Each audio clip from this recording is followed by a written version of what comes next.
Hello, my friends. This is Nicole Johnson, your instructor for physical geography. I wanted to take a moment to share with you some information about maps and map projections.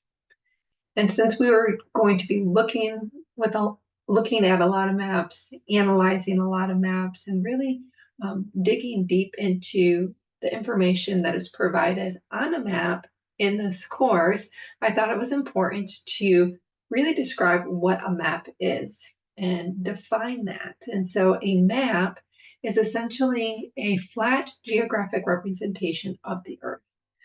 We've talked about already how our Earth is a sphere. It has curvature to it.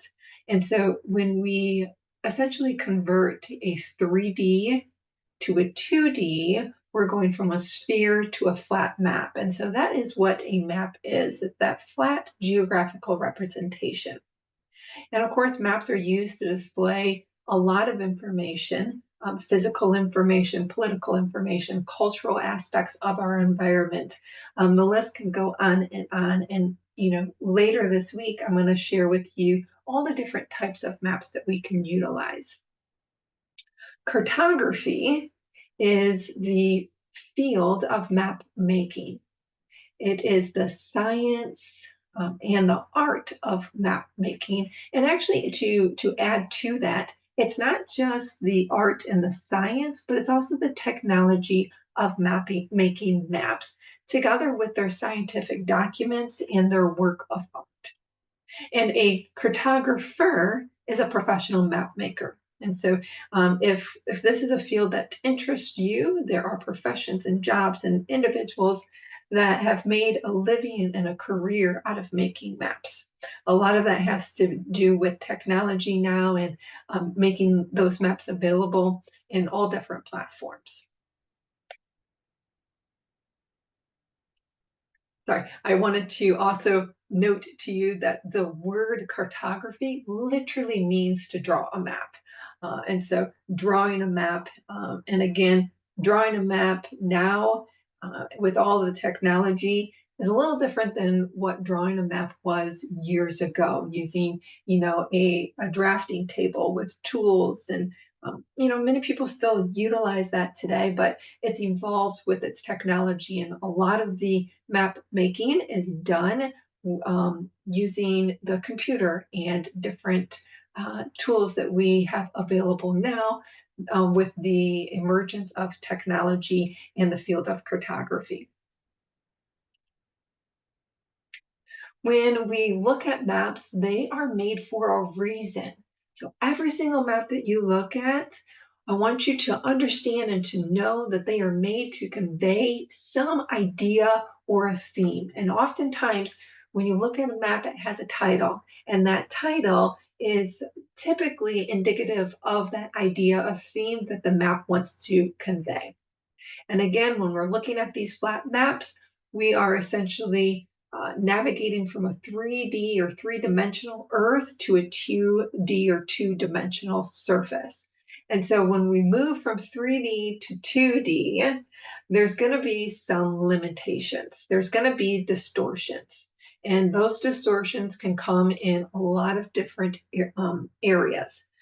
It could distort an area. It could distort shape. It can distort distance, direction, scale. There's a lot of different aspects to those limitations.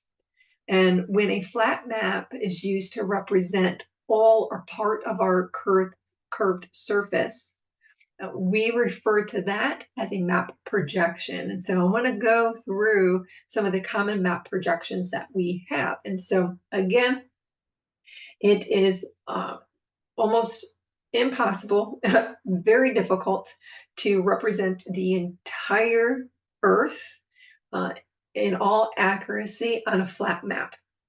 The only and the most accurate representation of our Earth is going to be a globe.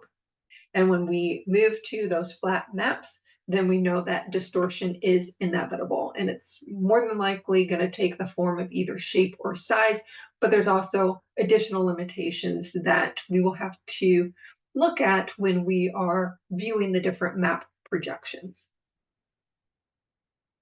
Essentially, there's three main categories for map projections. There's cylindrical, there's numnomic, and there's conic projections. And so I want to spend just a few moments with you kind of going through the three different major categories of these projections.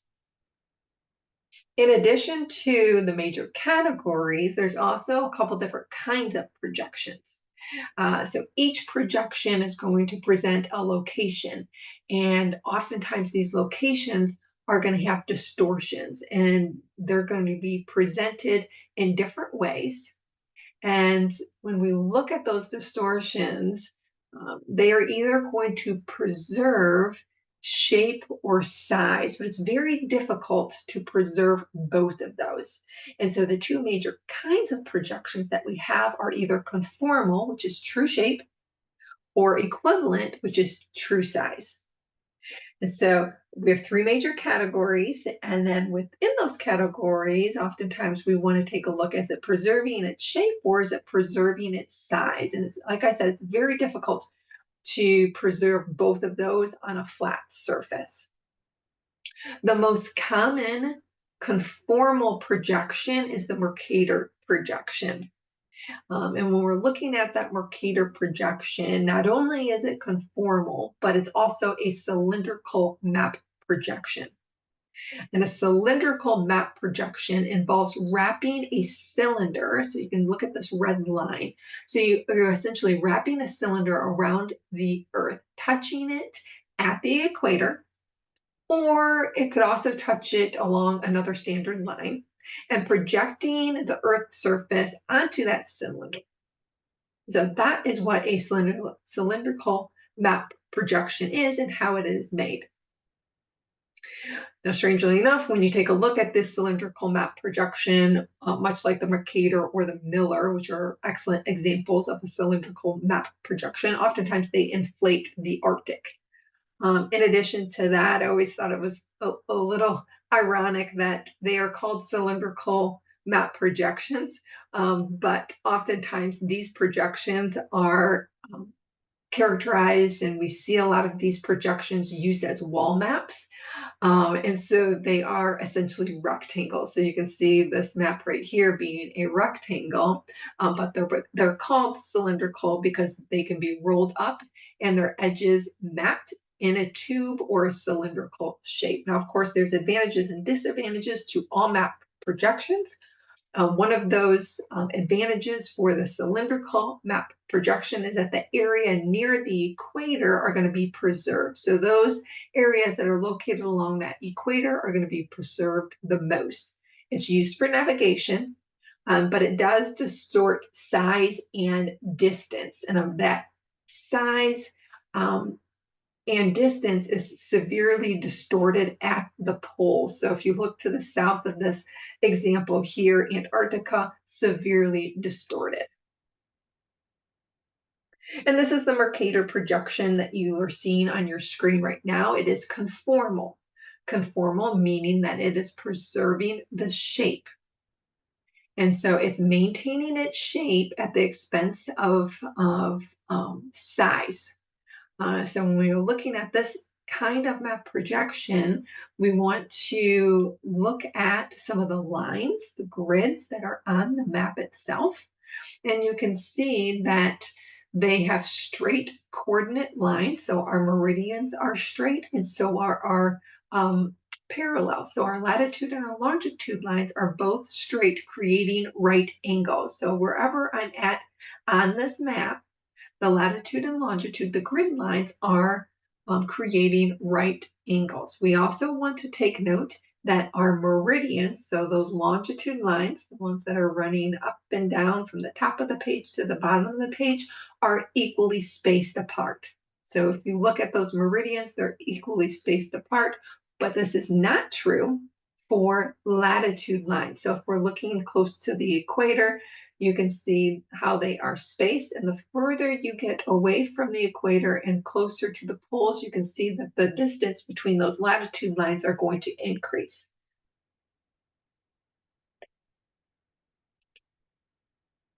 The next type of projection is referred to. Now, this may be, I'm going to go back a little bit because on that slide it said three major categories, and I listed mnemonic as one of those categories.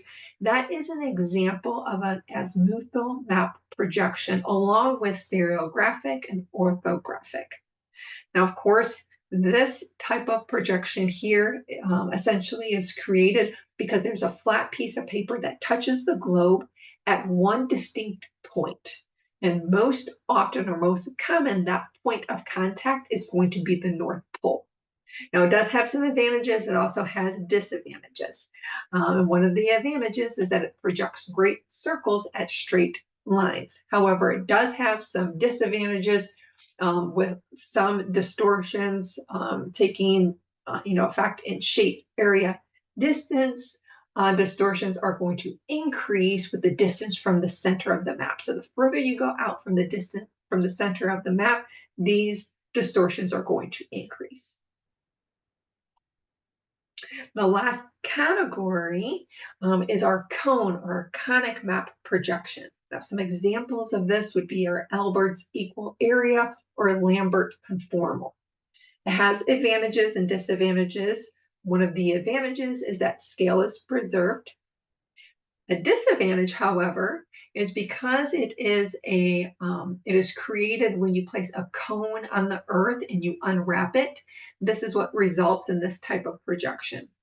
And because this is how it is created, it really struggles at projecting the whole planet. While the area is distorted, scale is mostly preserved on this type of projection. And of course, the distance at the bottom of the image is going to suffer the most distortion. So if we're looking at the bottom of the map itself, that's where most of that distortion is going to occur at. Let me show you a couple other example projections that you may have seen either in textbooks or online or on a wall before. I just want to share with you a couple of those examples, one of them being the good projection. Now, this one was developed in 1923, and it preserves relative area among the continents. So shape distortion in this projection is minimized simply by reducing the area covered by the ocean. So because we have almost these pie pieces kind of cut out of our oceans, the shape of our continents is preserved. But of course, it's at the expense of the oceans. But this is another widely used example, widely used projection because it is a good representation of our continents. Another popular and well-known projection is the Robertson projection. Now, this one was developed in 1963, and it's a compromise projection. It tries to balance out the distortion of area, shape, distance, and direction. So trying to compromise all of those. This is why you will oftentimes see this projection being used. Another compromise projection is the Winkel tripole projection, which was developed in 1921. Now, think of tripole as in three. It tries to balance distortions in three areas: area, distance, and direction. And this one's actually considered to be one of the best projections for general purposes of world maps. And in 1998, the National Geographic Society actually adopted this projection as their standard world map projection. So this is another compromise projection that tries to balance out distortions in three different areas. In addition to projection, I want to spend just a short amount of time talking to you about scale. And there are three different types of scale that are very commonly found on maps. The first scale is a graphic scale, and that's the image that you are seeing on your screen right now, and that I am circling. This type of scale uses a line. Oftentimes it has separation and marked by smaller intersecting lines, similar to a ruler.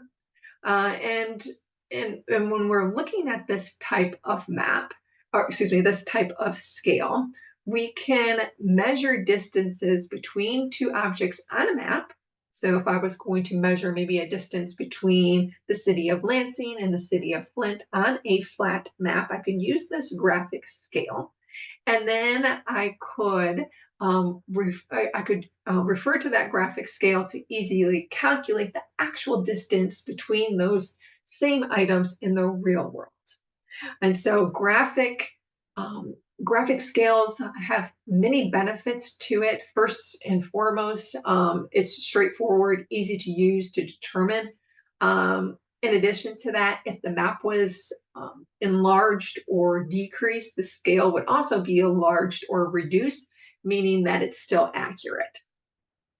Another type of scale is your verbal scale. It's also referred to as a written scale, simply by using words to describe the ratio between the map scale and the real world. So a map might say something like 3 inches equals 10 miles. So 3 inches on a map would be equivalent to 10 miles in the real world. And so if you were going to calculate the distance on a map using a verbal scale or a written scale, you would simply measure that distance on a map and then follow the verbal directions to calculate the actual distance. And then the last type of scale is referred to as a representative fraction or a ratio scale, often referred to as abbreviated as RF. So ratio. So think we have we have a numerator and we have a denominator. It's a way to portray a scale on a map using a fraction to describe the distance on a map compared to the real world. And so it can be shown as 1 colon 50,000, or it could be 1 over 50,000. So remember, it's a fraction, it's a ratio. And so in this example, 1 unit of distance on the map represents 50,000 of the same units in real world. So for example, if I measured 1 map unit, let's say it was inch. So let's say I measured 1 inch on a map, then it would represent 50,000 inches in the real world. So if I was going to measure 1 to 50,000 in inches, is that the same as 1 to 50,000 measured in centimeters? Yes, as long as you're using the same units for the units measured on the map and the units that is represented in the real world.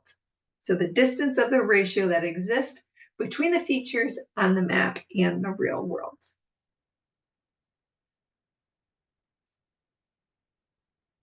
And when we're looking at scale, oftentimes people will say, well, is this a large scale map or a small scale map? And that is a thing. The concept of scale is a concept that geographers use all the time. And so I want to kind of show you and describe to you the differences between what a large scale map is versus a small scale map. So I have some examples here. We have the world map, a regions map, and then we get into, dive into a little bit more detailed United States and Canada map. So let's take a look and utilize these examples as we kind of walk through the differences between what a large scale map is and what a small scale map is. And so if we're looking at a large scale map shows a small geographic area with a lot of detail. So if I'm looking at the United States, New York, and this is actually the city, New York City, a large scale map would actually be this map down here along the bottom. It's considered a large scale map because it's showing a smaller geographic area, but the level of detail is very, very high. And a small scale map would be, in this example here, would be the United States. It's showing a much greater area and the amount of detail is very limited. And also on this, we can review written scale. 1 inch equals 500 miles. And we have our representative fraction uh, scale also. So, we have each map being a small, this is a medium scale, and large scale, I have that written scale or that verbal scale and the representative fraction scale for each one of those.